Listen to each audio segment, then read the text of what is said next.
on that. All right, let me share my screen, this one.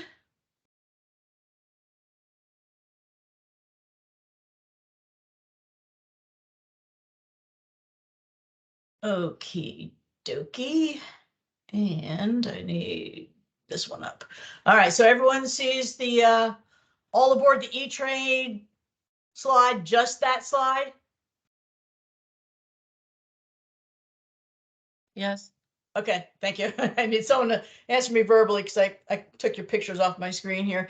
All righty, so as you can see, OASIS E is going to become effective with any chart that has a Moon 90 date of January 1, which means effectively we could start seeing OASIS E coming through on December 27th, because you know they have that 5 days after the start of care to lock down any information. And if they drag their heels enough, you can legitimately get Moon 90 all the way pushed out to January 1 if your start of care is December 27th. So that's just something you might see, you know, before January 1, you might start seeing some E versions coming through. And that's why, because the Moon 90 is the driver of this. So this just shows changes that happen going as we're moving from OASIS D1 to OASIS E. So we're taking out those items, or they have morphed into something new within the OASIS E items. And then we see that whole list of the all the new OASIS E items coming into play. Some of those you'll take a look at, some you won't care less about. All right, I know you're all thinking, I don't care about anything in the OASIS, but you have to, unfortunately, you know, in a roundabout sort of way.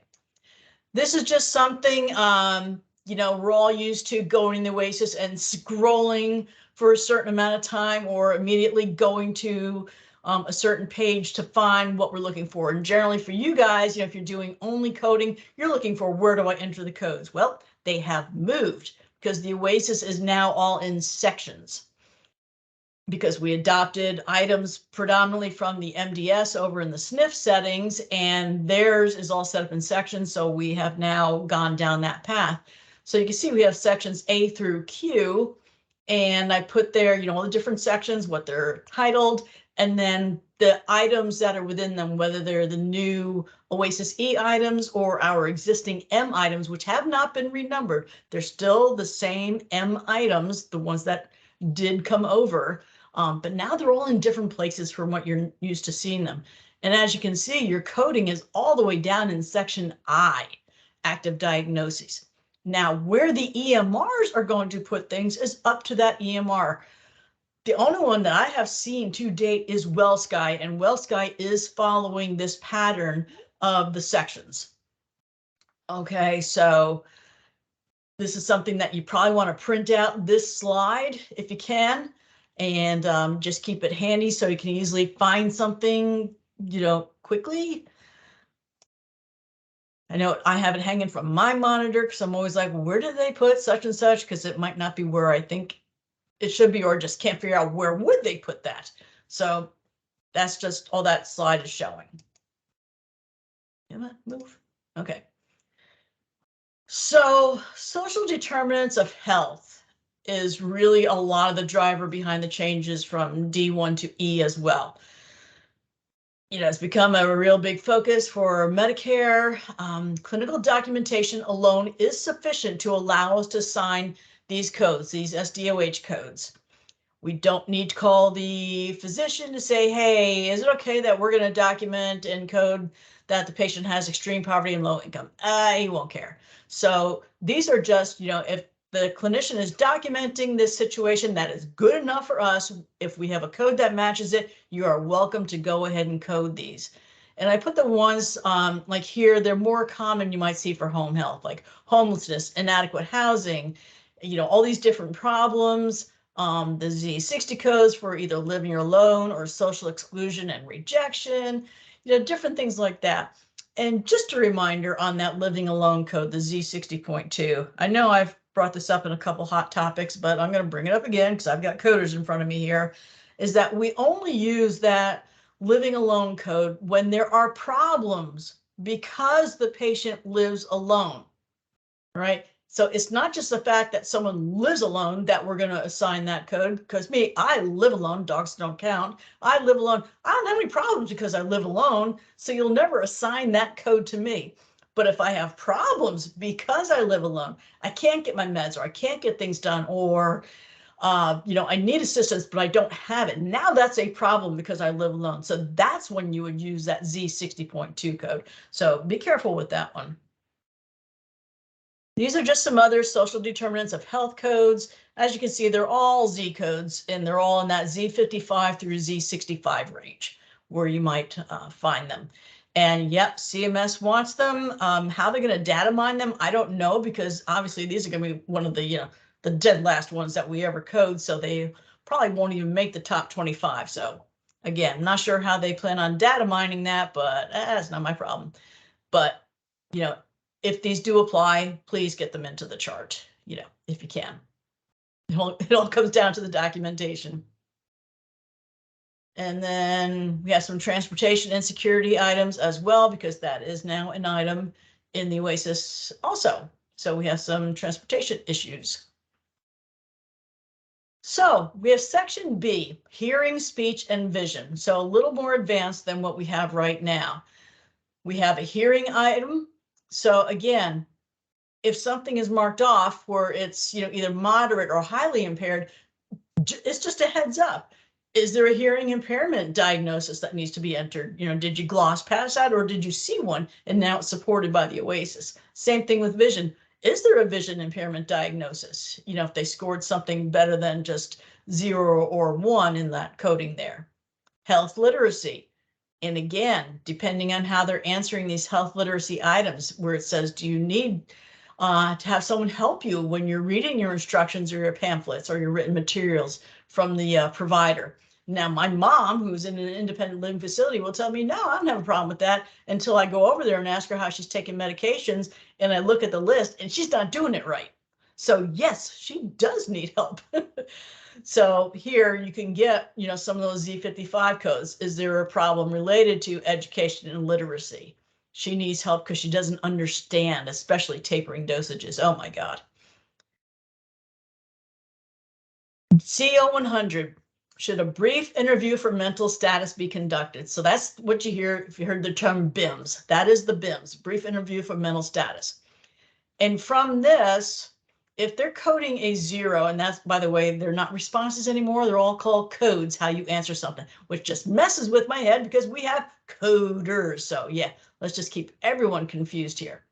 So code 0 means we can't conduct this particular interview, this BIMS, because the patient is just kind of too far gone for this stuff. They won't be able to answer these questions. So they're answering this on saying that the patient is rarely or never understood. So, just it gives you a skip point out to the delirium question. All right.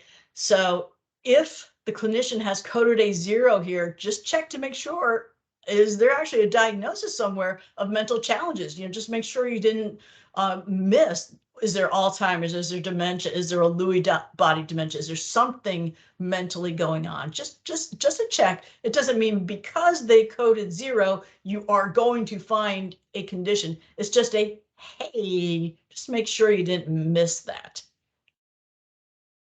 And like I said, if they do code that as a 0, they're skipped down to this C1310, which is the signs and symptoms of delirium. And again, if they're filling this out, just check to make sure, is there any official diagnosis of mental challenges? And again, you can't automatically assign one just based on the way they answered these particular questions. It's just check, make sure you didn't miss. M1720, hey, we know M1720. Anxiety, again, is there a diagnosis of anxiety? D0160, which comes off of doing, right now we have M1730, which those 2 questions constitute the PHQ-2. In OASIS E, they have expanded that where, depending on how the answers went for those first 2 questions, the PHQ-2, you might have, not you, the clinician might have to go on and continue all the way down through PHQ 9. So there's an additional 7 questions. All of that gets totaled, and depending on those scores, gives a clinician an indication whether or not they need to talk to the provider. So the score doesn't diagnose a mood disorder, but if this is a fairly high number, more than, 5 or so, did you find any kind of mood disorder, depression or whatever in the chart? Again, it's just a cue to really take a good look there. D0700, brand new item, social isolation. The question was, how often do you feel lonely or isolated from those around you?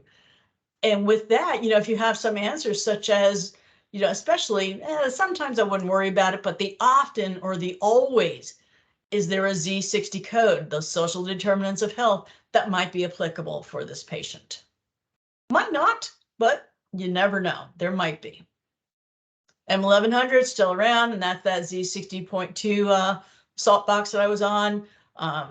The key is problems. They have problems because they live alone, not just you're using the code because they live alone. Big difference. M1860, still here, can't get rid of this item. Ambulation and locomotion. Just remember, if the clinician has marked off chair fast or bed fast, are we getting those codes in for someone being chair fast or bed fast? M1600, still here, regarding UTIs. If the condition's resolved, is the patient still being seen for residual effects of it? If so, code the UTI, and if we also know the little boogie running through there, code that as well. If the condition's resolved, but there's no ongoing issues, then we're going to use the history code, the Z87440. 1610, 1620, still around. And again, if they're checking off that they have any type of ostomy or device, some type of catheter, get the codes in there for that. And you guys are really good at that stuff. This is not me saying, hey, you guys are not getting these in. I'm just saying, hey, these are just little tweaks. Make sure you're getting them in. And for 1620, if they do have an ostomy, make sure you get that ostomy type coded as well. 1028, active diagnosis. This one's still around. And again, if they've coded 1 or 2 for PVD, PAD, or diabetes, verify the presence of that in the chart. But if you see that the clinician checked a box and you are not finding that corresponding diagnosis, you've got a problem there and something has to be worked out. That's a query back to the clinician going, hey, I'm not finding diabetes anywhere from the provider, but you checked off this box, so it's not making sense. Finally, in section I, like I said, your coding has moved all the way into section I, and it's still the same. They haven't changed the sequence. It's still only going to allow 6 codes potentially in your EMR. Some EMRs have built it out that you can, add in all 25 on that page. Some haven't. So it all depends on the EMR, but there's always at least a minimum of 6 allowable codes, your primary plus 5 secondaries. M1033, still here. It's in section J for your health conditions. Again, if the clinician has coded for, they chose the box for code 1, history of falls, get your Z9181 code in there for the history of the falls. And are they still falling? Was there a recent active fall that maybe that's what they're being seen for? Get the R29.6 in there as well. You can have both codes because one is a, hey, it's still occurring, and the other is, and this has been happening a lot in the past as well. This is new to us. So M1242 is gone regarding that stupid question about the pain. But now we have these 3, which I actually like, but it's still just about pain. So now we have pain. Does it affect sleep? Does it affect therapy activities? And does it affect day-to-day activities? So now we have these 3 pain items.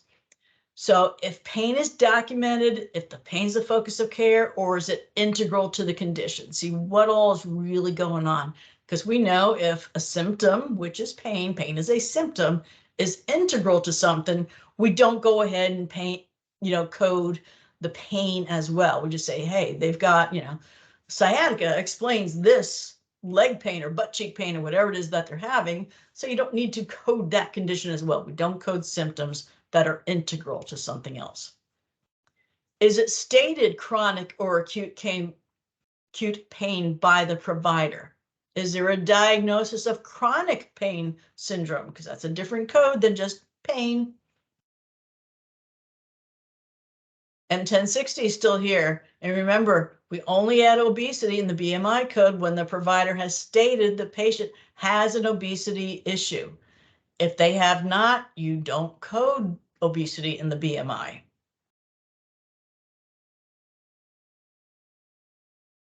This is a new item. This is section K, swallowing and nutritional status. So this K0520, nutritional approaches, is a lot where M1030 has morphed its way over to. So here's where we're going to find our parenteral and IV feeding. So I, question there via what method, and code the device. Is it a PEG? What's going on? Feeding tubes, NG tubes, gastrostomy tubes, J tubes, and again, the PEGs, so that's your feeding tubes. All this is going here, and the clinician is just checking off whether or not they're present. That's all they're checking off in those boxes. And I put here that the responses in KO520, that nutritional approaches, should mirror what's in M1870, which is now in this section, the swallowing and nutritional status, which makes perfect sense. So M1870 is still around. So if the clinician has checked in that KO520 for either parenteral IV feeding or there's some type of feeding tube going on, then that should also be indicated in M1870, was anywhere from 3 through 5 would have your tubes or an IV feed. Your TPNs are going to be in there.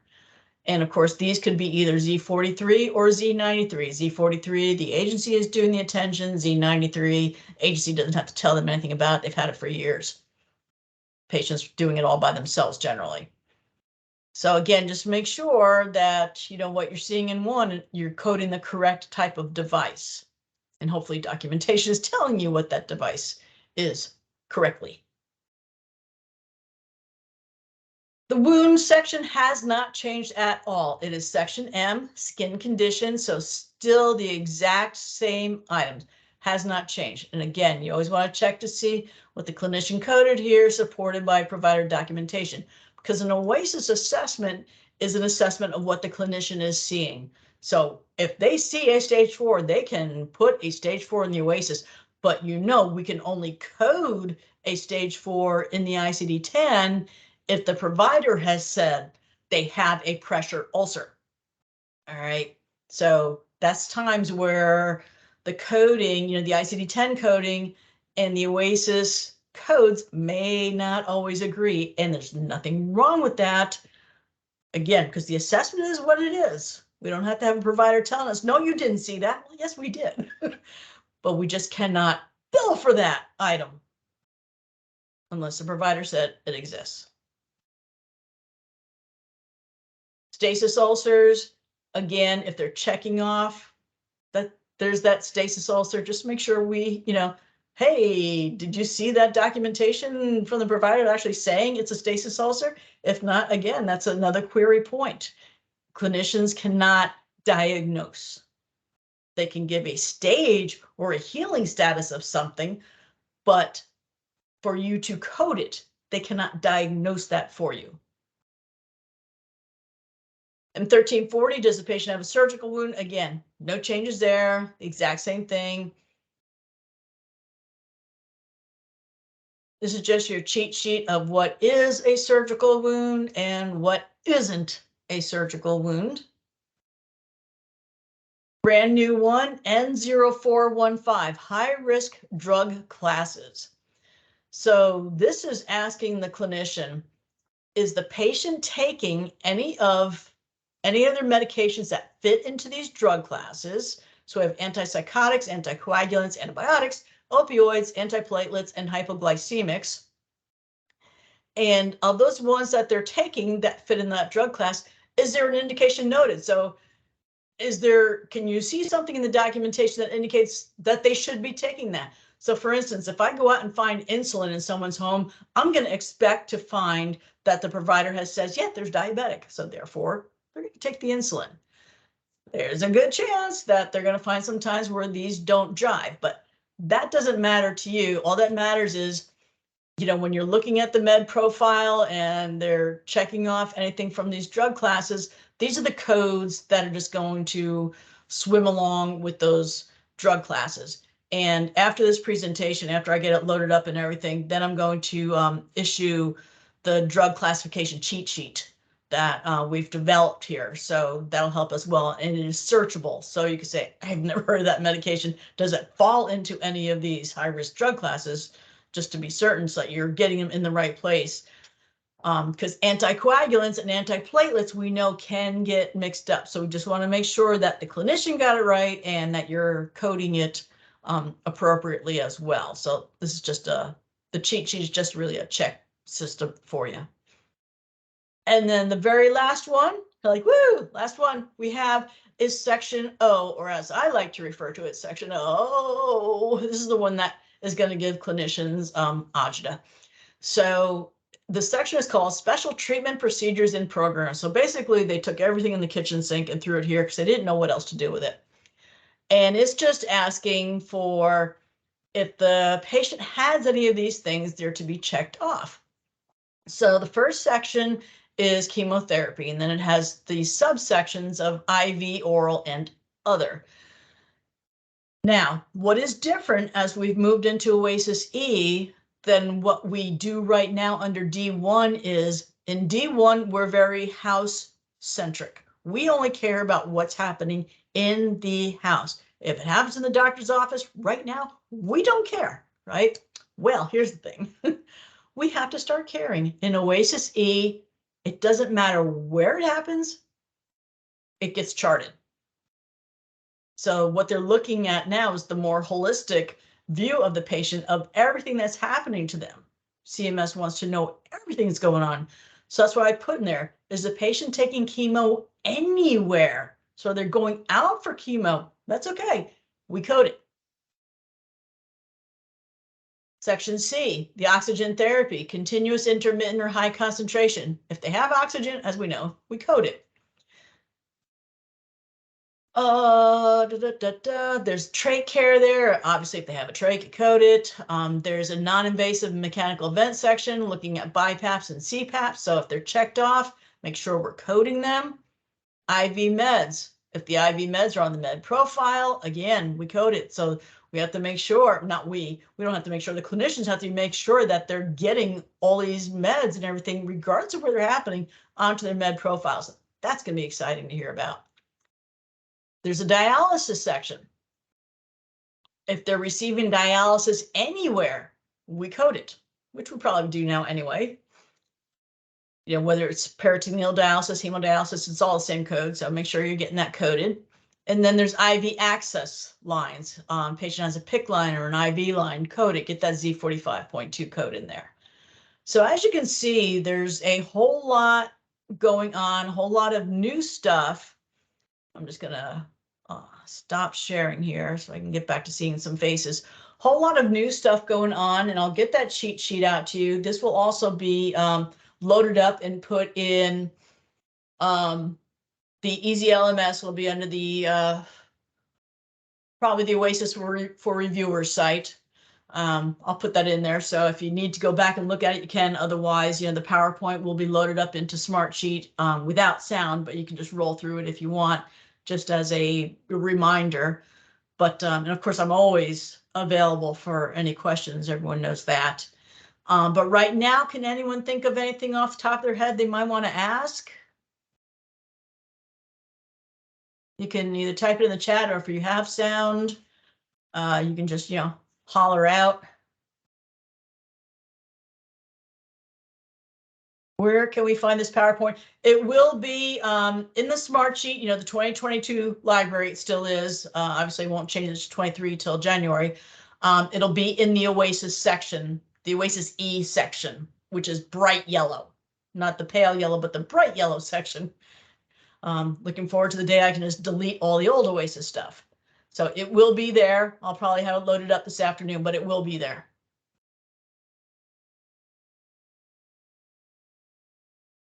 Any other questions or concerns about going to E and your role in that, or can't wait? I like E. I think it's probably the best changes they've made since we started, which was B1. So I like E.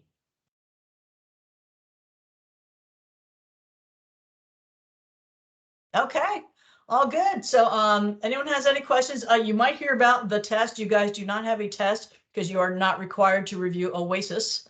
Anyone that does, I have some dualers on here, dual coding and OASIS. Those guys have to take a test, but the coding only group does not take the test. So don't panic because you have not received OASIS education. All right, so coding only, you're off the hook for a test, but my dueling reviewers, sorry, it's easy. All right, well, you guys take it easy. And again, anything pops up into your brain, just shoot me an email or catch me on chat or whatever it is. All right, guys. Thanks for listening. Thanks, Arlen. All right, bye-bye. Bye.